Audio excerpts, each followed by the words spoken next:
Hi, I'm Rob Cosman. Welcome to my shop. I'm frequently asked about woodworking rasps. Do you need them? And if so, what ones? Let me share with you what I know about them and you make that decision. I'm Rob Cosman and welcome to my shop.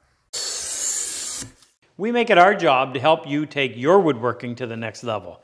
If you're new to our channel, be sure to subscribe, turn on that notification bell, and don't forget to turn on the notification on your mobile device so you'll know every time we release a new video. Good? All right, back to the bench. So the question is always, what rasp? First of all, this wouldn't be the first tool that I purchase, but it definitely would be included in my kit at some point along the line. Excels at inside curves, outside curves, anytime you have a surface that's not flat.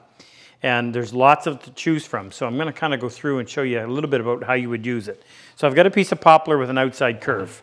Now your option is to sand it, but sanding doesn't do a lot for shaping. It'll remove tool marks, but if you've actually got to go in and remove part of this edge, it's going to be done a lot easier with a rasp. I'll explain about how it works and the whole bit afterwards, but I just want to demonstrate. So I'm using a rather coarse rasp. And if I wanted to actually do the outside edge, I can do that as well. Not something you can resharpen, so they do have a life expectancy.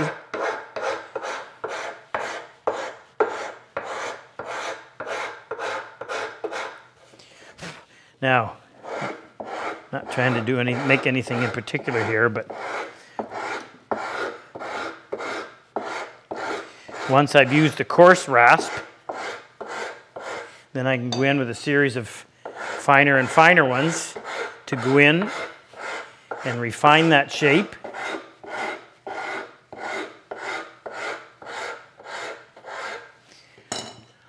Down to the finest. And I think one of the things to be careful of is not to use a fine rasp to do a lot of heavy work.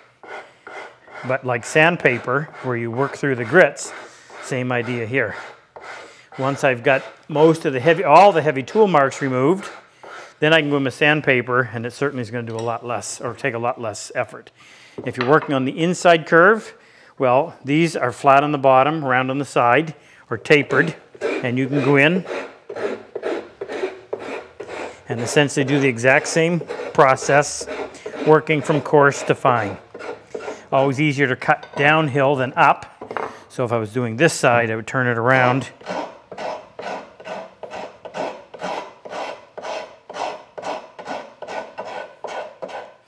Now, once you do get them, and you use them the first time, you'll realize these actually speed up the process. Like I said, trying to do this with sandpaper is extremely difficult. These can be a lot more aggressive. The fact that they are a solid piece of steel means that they're not going to give it all like sandpaper would, even with a solid backing. So I just went through and used a coarse, a medium, and a fine.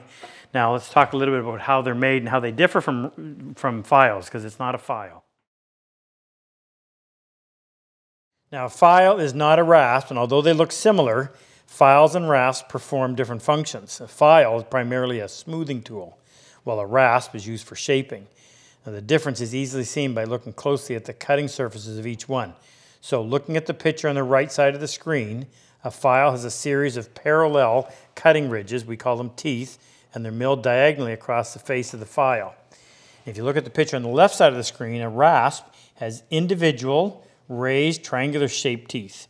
The file's teeth are small and typically more closely spaced, and it makes them really good for final smoothing. Files are most commonly used for smoothing metal, such as sharpening the teeth on a saw, joining the edge of a card scraper, or rounding the corners on a plane. Now this is typically where we use them. Whereas a woodworking rasp is exclusively used for shaping wood. These are not hard enough to deal with metal. Okay, so rasps come, and I'm generalizing this, essentially in three different shapes. Half round, flat, and round. These are kind of half round as well. So you have what are called cabinet maker's rasp, which is going to typically be wider in relation to its length. And these are really aggressive. You can move a lot of material, got a fairly large surface. Then there's a modeler's rasp, which tends to be a little bit narrower in relation to its length, and you get into a much tighter space.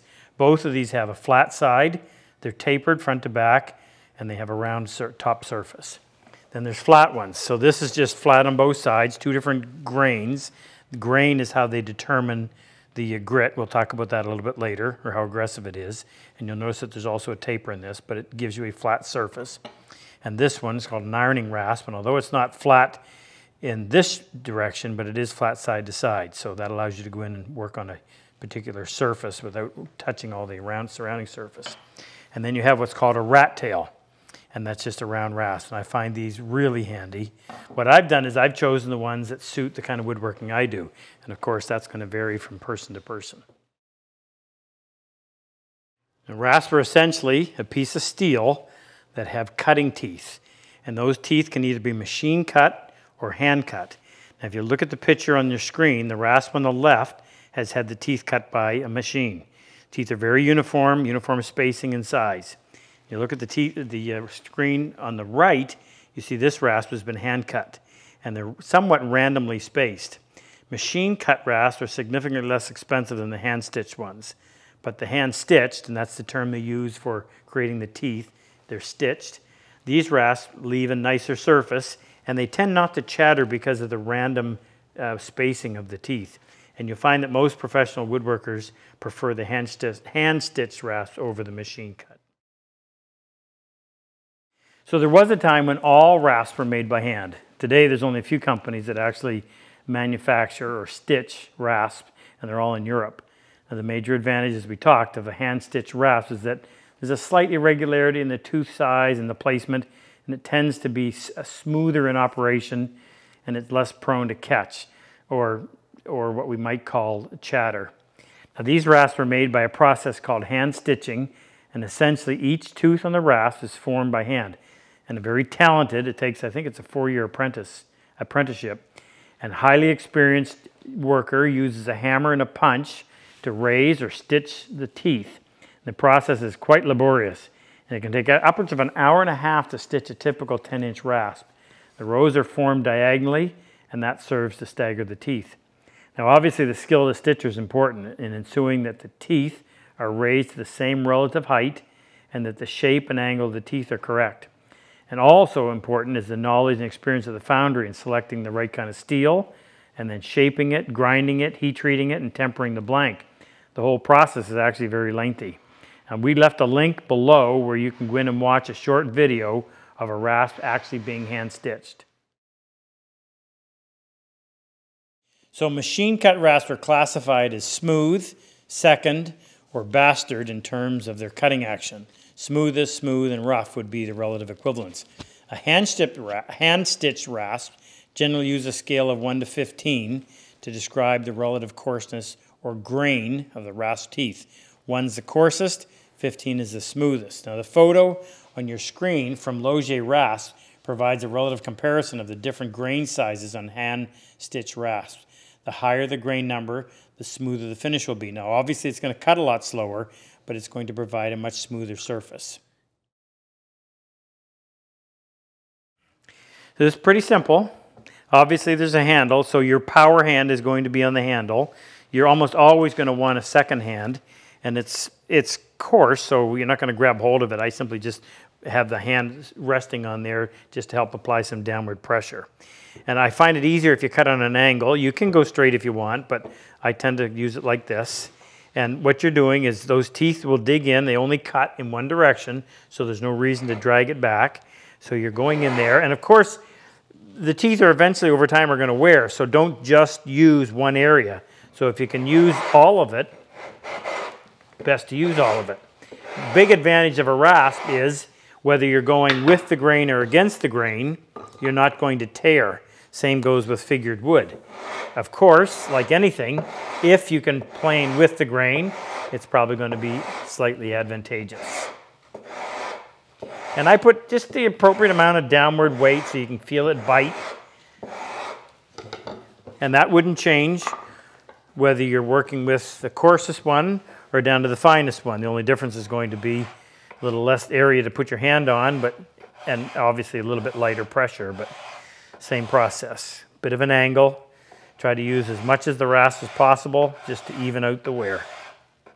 Hey, if you like this video, we have more. Our newsletter has subscriber-only content, monthly discount on tools, and anything we bring out that's new, subscribers get first crack at it. Click on the link below. Let's get back to work. I haven't worried much about cleaning my rasp, but if you had to, either use a brass brush or a nylon bristled brush and just go in there. In the same way you would do a file. And remember, these will wear out. They're not going to last forever. So don't get upset if a couple years down the road they don't cut very fast. That's all it takes. You can, like I said, you can use a nylon one as well. I don't find that they clog up to the point where it affects their performance anyway, but I suppose if you were working with anything that had a lot of pitch in it, that'd be a different story. Okay, so recommendation time. These are the rasps that I keep in my tool cabinet. I'm not going to recommend that you go out and buy all of these, so I've whittled it down to give you what I think would be a good starter set. Now bear in mind, I like to build furniture, but I don't do the ornate stuff. I like the clean modern lines. If you do a lot of the older furniture that has lots of curves and shapes, then you're obviously going to need something a little bit different. But here's what I decided. So a cabinet maker's rasp. It gives you the advantage of having a flat and a curved side, so outside curves, inside curves. Now this is a grain 10, so it's relatively aggressive. I like to be able to come in and finish because that'll leave you a lot of tool marks. Actually, my favorite is the 15, but what you have to realize is the finer they are, the more expensive they are. It takes a lot of work to cut those little tiny teeth, and you got to be really good at it. So this is a modeler's rasp, and this is a 13. So this will help clean up a lot of that, and you could probably go from what this leaves to 120 grit sandpaper and go on from there. So these two for sure. I really like the rat tail. If you do any amount of coping on the inside of corners, or anytime two pieces of molding come together on the inside corner, you're really going to appreciate these. So this is a larger one, and this is a grain 9, and the smaller one, I think this is a 12. So if I had to choose one or the other, I would probably choose the bigger one. They taper down, so you can get a smaller radius up there at the end, although it's nice to have both. But if I was only going to pick one, that would be the one. And the other one is this. This is called an ironing rasp. And what I like about it is it's flat this way, but you'll see that it's curved that way. So if you had to go in an area that was very difficult to get at, you can go in and do that without having to work the surface around it. And this is a grain 10, so that would be in the medium coarse range. But for what you're having to do, it works really well. So if you were to splurge on those 4, you'd probably have a pretty good start. And if I would go a step further, what would I get next? I would definitely bring in the 15 modeler's rasp. That's really effective. As coarse as this one is, I really don't use it that often. The next one I would bring in would be the smaller diameter rat tail. And this one, which has flat on both sides, tapered toward the end in this direction, different grit, 13 on this side, and I believe it's a 9 on that side. So you've got two options in the same rasp. And I think at that point, as you specialize, you're going to have to look for other ones. But you definitely want to get them. They're not going to be the most used tool in your cabinet, but when the time comes that you need something that this tool will do, it's indispensable. Good luck. If you enjoy my method of work and like my style of teaching, click on any one of these videos to help take your woodworking to the next level. I've always said better tools make the job so much easier. If you click on the plane and chisel icon below, it'll take you to our site and introduce you to all the tools that we actually manufacture right here in our shop. It'll also give you information on our in-person and online workshops.